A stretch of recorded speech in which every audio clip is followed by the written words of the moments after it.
The item that's before you at this point is a request for a waiver of public improvements that would be required under our normal program for infrastructure related to subdivision improvements, and keeping in mind that subdivision in our code is a very broadly defined, in this case involving the construction of a single home on a fairly large parcel of land. As is often the case, homeowners or property developers are looking at what types of improvements might be required on their property, and in some cases there is a desire perhaps to either waive or defer some improvements. So that's what this particular request pertains to. The area that we're talking about is located as shown here in the yellow square. This is Mountain View Road on the right side, just to help orient folks, and this is commonly referred to as the first 90-degree bend on Mountain View, where it heads east. Thatuna is located here, running east-west and to the west of the site. The property, as we blow up here a little bit, you can get a better look at it, about 4.5 acres, shown in the yellow box. Again, this is Mountain View in the 90-degree corner to the right. Thatuna coming in from the west, turning into Ponderosa, heading north. Within this property there is a low area that runs really through here, and you can see it on the photo, a drainage creek, semi-creek, semi-drainage area, however you want to classify it, that runs through the area. It's not named as a creek as I am aware at this point, but it does convey water for a good portion of the year. Also within the property there is an existing pond that was developed as part of some wetlands and habitat type development that occurred with PCI, I believe, doing the work a number of years ago. This set of red lines here coming down represents a sanitary sewer main easement which the city holds across the property. We have a sewer main that runs through there heading to the south. There also is a storm line that comes in and crosses the Thatuna right-of-way and discharges about here. The proponent, Mr. Springer, is looking to build a home, and this is my representation. It's not necessarily accurate, but his intent is to try to build a home somewhere in the southeast quadrant of the property with access provided from a drive coming off of the Thatuna and Ponderosa intersection area, working its way south, west of the pond, and eventually down across the drainage low area and then back up to the home. So it gives you a general idea of the thought of the type of development. He's not looking to split this property or put more than one home on it at this point, really just looking to build a house that they can move into and enjoy the 4.5 acre property that they currently have their horses on today. Give you a couple of pictures showing what the site looks like. This is actually taken from the intersection at Thatuna and Ponderosa, looking back to the south. So here to the left you can see the pond that I pointed out. This is about where the driveway would take off, somewhere right in this area, work its way to the south, southeast, and then down towards the low area here, and then crossing on over. And the home site would be somewhere back up in this portion on the hillside. Again, the southeast quadrant of the property. That low area we talk about, the drainage runs down through this section of the site. Title V of our city code requires that public improvements be made as part of development of land. In this case, it really talks about the public improvements associated with streets and utilities, and particularly on sites that are adjacent to the property, all streets adjacent to the lot on which the structure is to be constructed. Essentially what it says here is that those improvements have to be made as part of the development, construction plans approved, and then either the improvements constructed or waived or bonded for in some manner. And so under those options, the request before you this evening is the option of waiving the requirement as requested by Mr. Springer. When we look at waivers, waiver requests, we have to consider what the impacts of waiving a public improvement may be. In this case, we're talking about a street improvement, and so we go to the Comprehensive Land Use Plan, which discusses in one of the chapters the issues related with streets and mobility. This is a shot of the thoroughfare plan out of Chapter 3 within the study, and to blow up a section here related to where we're discussing. Again, Mountain View to the east. The Springer property is located generally right about here.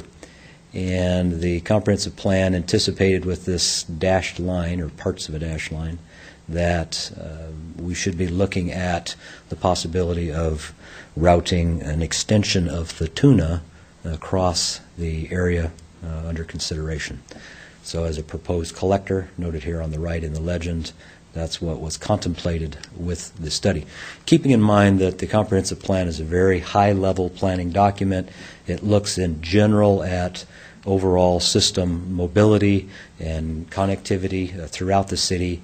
It does not delve into great detail, and so those types of much more detailed assessments occur at the level we're at today, where we look at individual sites and individual considerations and some of the things that may complicate the concept that was developed within a land use plan such as this. The area we're talking about in terms of improvements would be here along the north boundary of the site, and if the Thatuna were to be extended, it would look something like this on a plan view with a connection to the Mountain View. It would create a T intersection out here on the east end, and then a T intersection, if you will, on the west end where Ponderosa comes into the site. Right-of-way for this street does exist today, 60 feet wide.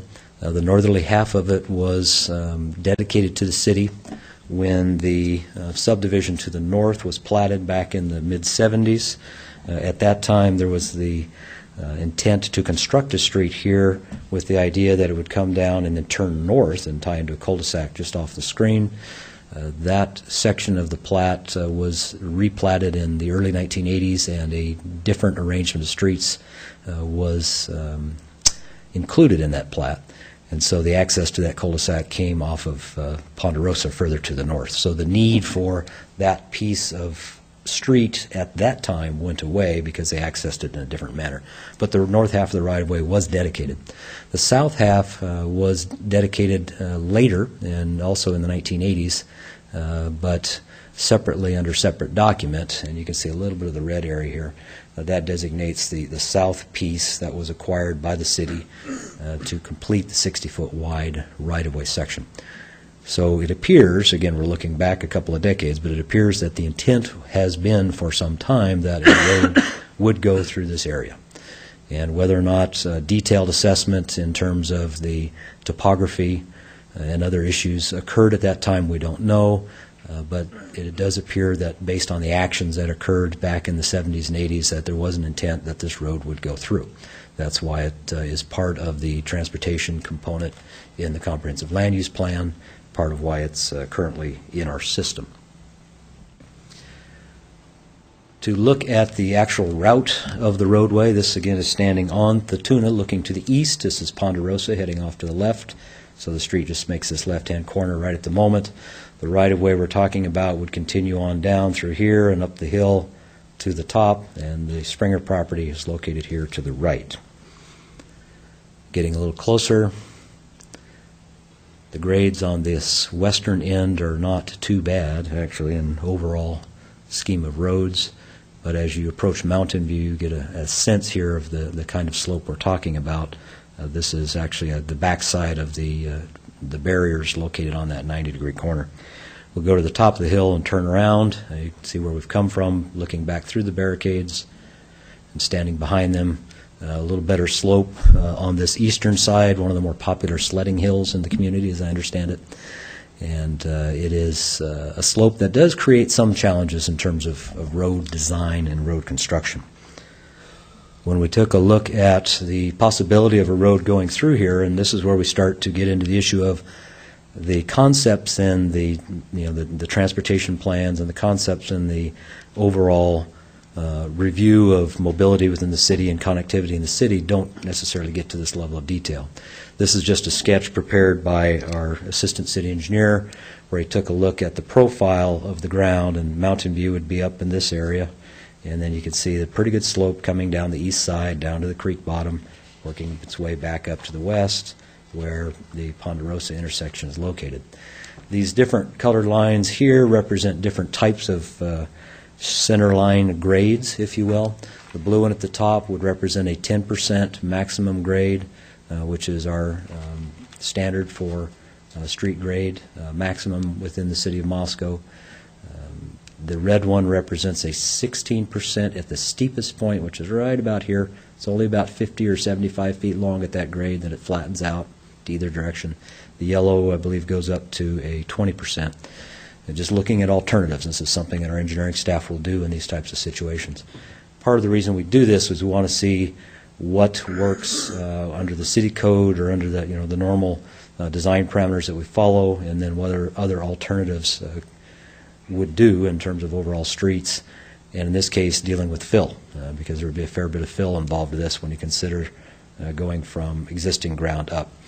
The alternative that is within your packet tonight is this red one, which has that maximum 16% slope for that short section and then vertical curve going in and out of it in both directions. That results in a fill depth at the greatest of about 14 feet, which in the large scheme of life of building things, that's not huge, but when you get down to a local level in terms of what are the neighborhood impacts and impacts on surrounding properties, that's a fair bit of depth. And so that's something that comes into consideration in this discussion tonight. With that particular alternative, this is a cross-section view of what the street section could look like. This uses our standard residential collector street, 34 feet wide, curb to curb. In this case, 5-foot planter strips, which is a little bit smaller than we prefer. 5-foot sidewalks, which is a foot larger than normal, but we're taking into account a pedestrian handrail. And then retaining walls on both sides to contain that fill. Retaining walls up to a height of about 15 feet or so, which is fairly substantial when you consider there are homes to the north that this would be off of their backyard. So it does change perspective of the view out of the back of those homes. It makes access to the surrounding property, the Springer property to the south, certainly much more challenging when a road is up that high. It also has an impact on cost. If we look at a rough cost estimate for what it would take to construct Thatuna as the residential collector in that area, this would include working from the west end to the bottom of the hill, back up to Mountain View, and then a portion of Mountain View would be reconstructed around the intersection and to actually lower the grade of the intersection about 3 feet. That helps the overall grade on the extension of Thatuna to the west. With all of that, that's a price tag in excess of $900,000, which is fairly substantial. That primarily has a lot to do with the amount of fill and the retaining walls that would be required. Based upon those numbers and the frontage of Mr. Springer's property, about 330 feet, under the normal guidelines of half-street as a minimum requirement for development, half-street improvements, he would be looking at something in the neighborhood of $236,000 as his share of the project. Obviously a substantial number, particularly for a single-family home type development. And so, of I'm sure grave concern to Mr. Springer in terms of how this project might move forward. It also leaves the question of how the remainder of the street would be developed at some point in the future. There is a portion of another undeveloped lot to the east, to the Malm property. It's a smaller lot, smaller frontage, but right up against Mountain View. That property, if it were to develop at some point in the future, would have a similar type of commitment under our city code. The north half of the property, or of the right-of-way, is adjacent to previously developed land, and so the improvement there would be really the responsibility of the city to address. And that would be a financial commitment the city would have to take on at some point if and when it was ready to construct this roadway through. There is an alternative that was brought forward to us and suggested that perhaps we could look at a sloped section on the south side. So this just represents a 2-to-1 slope instead of a retaining wall on the south side. That does provide some relief overall in the cost. It has a couple of impacts that are involved. One is we would need additional right-of-way in which to build that slope, because you think about 14 feet high, running out a 2-to-1 slope, you're 28 feet out there. And so roughly we would need a slope easement that is at its greatest width about 30 feet wider than the current right-of-way, and then tapering down to east and west in order to accommodate such a fill slope. This is the Malm property I mentioned earlier. It creates some complications with a slope in that you may slope to here, but then what happens after that? This takes a fair bit of this parcel of land. Are you better off with a retaining wall and making the transition?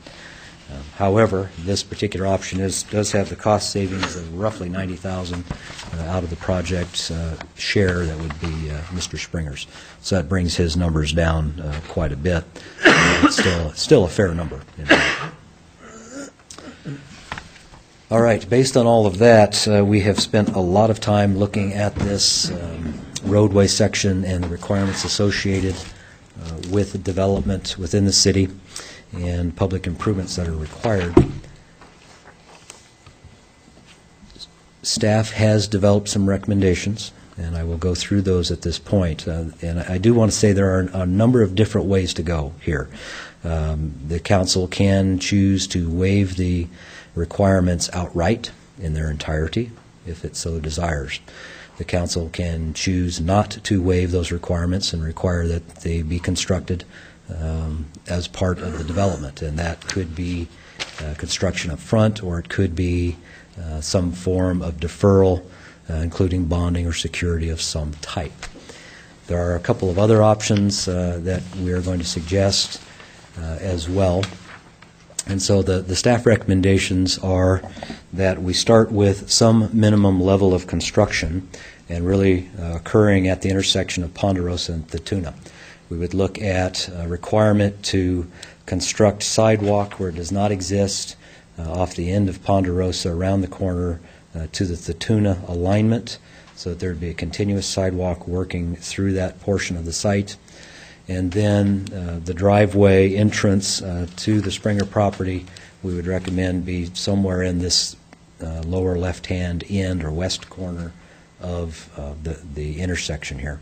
Part of that is to get it off of the intersection just a little bit, but also it's more in keeping with where Mr. Springer had indicated that his desire was to place the driveway somewhere in this quadrant, 20-foot wide at maximum, standard concrete driveway approach. Next, staff would recommend that we retain the Thatuna right-of-way for public bicycle pedestrian access or future options on this alignment. And this one comes up because it was a topic of discussion in the Public Works Finance Committee last week. Should the right-of-way be retained, or should we look perhaps at vacating this at some point in the future? The consensus of the group last week seemed to be that we should retain the right-of-way, and staff would agree with that assessment. Maintaining the right-of-way leaves the city the ability to address this either as a street or some other public amenity, whether it's bicycle, pedestrian, sledding hills, you name it, at a point in the future. And so that's one that staff would agree upon, that we should retain the right-of-way for future options. And then lastly, we would recommend that we require a development agreement with Mr. Springer that would address a number of things. First off, the minimum improvements that I touched on at the beginning of the recommendations, so they're on the intersection. The agreement should indicate that what is being addressed here are project-specific findings, and so they would only be specific to this particular application for a single-family residence on this parcel of land. That's important because it does affect what happens here in the future. At this time, we do not know for sure, one way or the other, whether or not Thatuna should go through. There's a lot of opinions. It's in the comprehensive plan as a desired east-west connection, But at this point, in looking at the topography and the challenges associated with that and other issues within the drainage area, the cost that's associated with it, and then what benefit might be received, I think there's a question as to whether or not this road should be constructed. When we get into the transportation plan document and we are looking at modeling some of the impacts of different infrastructure improvements and east-west connections, things of that nature, this is one that I am going to ask the consultant to look at to see what type of traffic benefits there could be or would be based upon the modeling. And it may tell us that there are, it may tell us there are not. We don't know yet. So we would like to keep the options open for the future in terms of whether or not something should happen here. Staff is not recommending at this point that a road go through, but we want to make sure the option is retained in the event that we find at some point in the future this becomes a more critical point of connection. So with that being said, the project-specific findings are to address that if a waiver is made for a portion of this, or more properly said, a deferral is made for a portion of the improvements, that it is related specifically to this development. And within that deferral, we would want to make sure that it's very clear that any future activity on the property, whether it's subdivision or building of additional homes on the property, would then require a reassessment of the situation at that time. So we would go through this process again at some point in the future if the Springers or somebody after the Springers that might acquire the property decided to subdivide it or do something else that would further develop the land.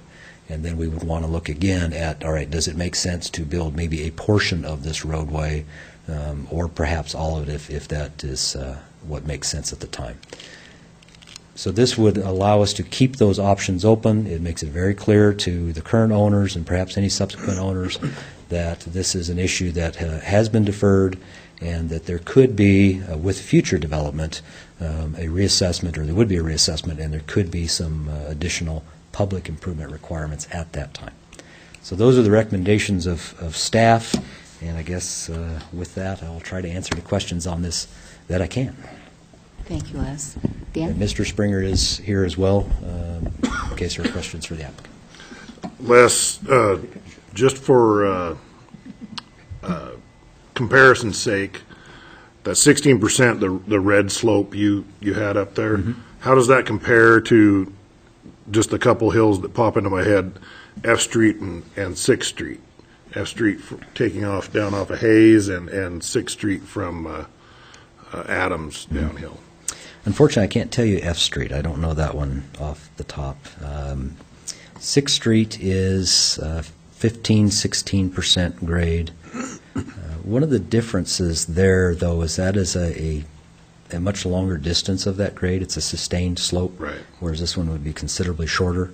I believe Home Street, north of A, is in the 17% range, and it's a more extended street section as well, so it's fairly steep. But it'll give you an idea, anyway, of what this would be like for at least a short segment. Right. Thank you. Other council members have questions for Les? Walter? Thank you, ma'am. Les, something I just noticed that's probably not totally germane, but I'm curious as to why it shows it this way. Go back to the property map, please. Not the aerial, but the property map. The property map itself. Did I have just a property map? Yep, you had it. It was up there a moment ago. Okay. Well, let's see. That's the beginning, so property map. See which one you refer to. Okay, well, in our packet, maybe I'm wrong, it's in the packet. Okay. Yeah, I don't think I have one. Oh, that one? That one. That one. Okay. Yeah. That does not show us a lot, yet there's a house sitting on it. Yeah, that is actually this. I think this is an older version of the property map that's out there. That caught my attention as well for a number of reasons. But yes, this, as I understand it, has been separated from the remainder of the property, and there is a home constructed there. Yes. Okay, so that's a separate ownership. That's my understanding. Okay. Please. Some of your comments, Les, had to do with future need or no need for Thatuna to be completed across here. I certainly want to retain it as a future option for another day for another council. But we just wanted to point out that should the citizens of Moscow have seen fit to pass the bond issue to build a high school on the trail property, I would suggest that would raise the need to connect this street across so you could get across to Orchard in a direct fashion fairly quickly. It would, I mean, not to get across quickly, but that would have brought the issue up to a head fairly quickly. So just to point out that you can't presume that the trail property will remain undeveloped. It may or may not be single-family houses or a school or a shopping center or a mini-mart or what. So I think we should maintain the ability to do something with this in the future.